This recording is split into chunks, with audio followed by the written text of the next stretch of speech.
Salut la compagnie!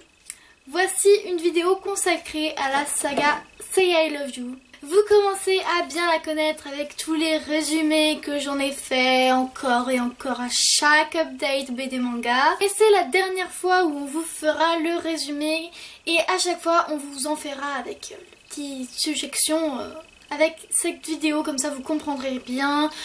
Et ça ne nous fera pas perdre du temps. Alors nous voici partis avec le tome 1 Say I Love You de Kanae Azuki aux éditions Pika. C'est l'histoire de Mei Tachibana qui se sent un peu exclue, elle n'a pas d'amis, elle se retire, elle est toute seule tout le temps. C'est le moment où Yamato fait son entrée, lui c'est un peu un des gars populaires du lycée. Bon, on a l'habitude, c'est toujours mon style ça, c'est toujours le gars le plus beau de toute façon. Enfin bref, et il finit par être intéressé par elle, on va dire. D'une manière insolite, mais c'est autre chose. Bon, en gros, on va pas vous montrer la saga et vous parler de tomes les uns après les autres. C'est ce qu'on fait d'habitude pour une vidéo saga. Mais là, il y en a quand même 14. Et on se souvient pas de et on se souvient pas de qu'est-ce qui correspond à quoi. Il y en a plein qu'on a lu d'affilée. Donc ouais, voilà, c'est ça.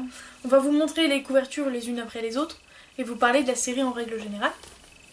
La série n'est pas finie, mais on voulait faire une vidéo saga parce qu'on avait lu de 6 à 14 et le tome 2.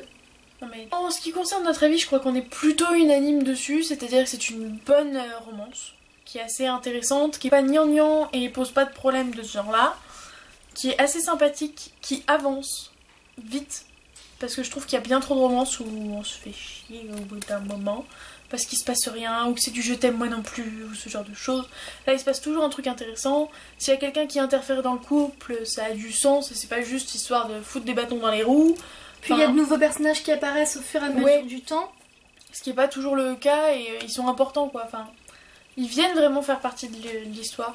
Et puis le temps passe, je crois qu'il y a 3 ans, 2 ou 3 ans qui sont écoulés au fur et à mesure entre les tomes 1 et 14.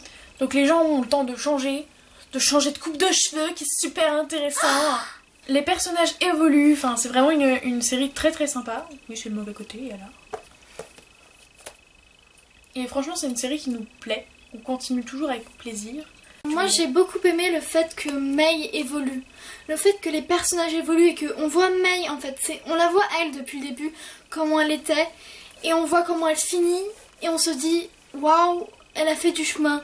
Et je pense que ça peut aider des gens qui se sentent par exemple... ouais, carrément. Qui sont exclus au lycée, au collège, des choses comme ça. Je me dis...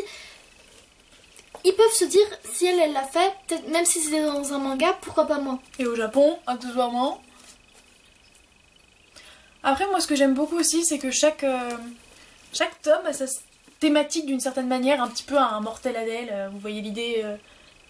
On peut pas lire le tome 10 si on n'a pas lu le tome 3, quoi.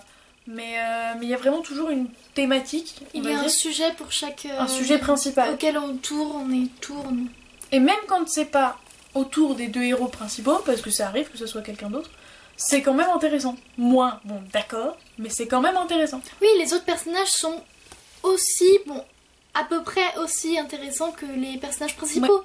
Ça c'est vachement bien, parce que même si c'est à la base une romance, on voit que l'auteur a pris le temps de développer les autres personnages. Ouais. Et puis c'est une belle bande, il y a de l'amitié, c'est mignon. J'aime bien les planches, moi les dessins m'ont plus pour ça. Parce que je vous ai même pas montré quelle bande de sauvages. Oui. Allez, j'ai pris un tome au pif. Allez, moi j'en prends un autre. Tome 9. Ouh, pas de spoil hein. Moi c'est tome 6. Alors... Voilà. Je sais pas si c'est spoilant, hein, mais je vais vous montrer quelque chose. Hein. Il y a de beaux dessins, de beaux personnages je trouve. Enfin bref, c'est vraiment une série top. Donc si vous aimez les mangas, les romances, on ne peut que vous conseiller. Je sais, vous n'y voyez rien. Vive la luminosité. Waouh. Voilà. Je crois que c'est tout pour cette vidéo sur cette saga. On espère que ça vous a plu. Dites-nous si on vous a donné envie de la lire. Si vous êtes en train de la lire, peut-être. Si vous êtes à jour comme nous, que vous attendez le tome 15. Si pas du tout, ça se trouve vous aimez pas du tout ce genre-là. Oui, peut-être vous avez le droit aussi. Vous aimez pas les mangas ou juste les seinen et les shonen. Voilà, enfin bref, dites-nous tout dans les commentaires, on vous fait de gros bisous, on vous souhaite d'excellentes lectures et on vous dit ciao.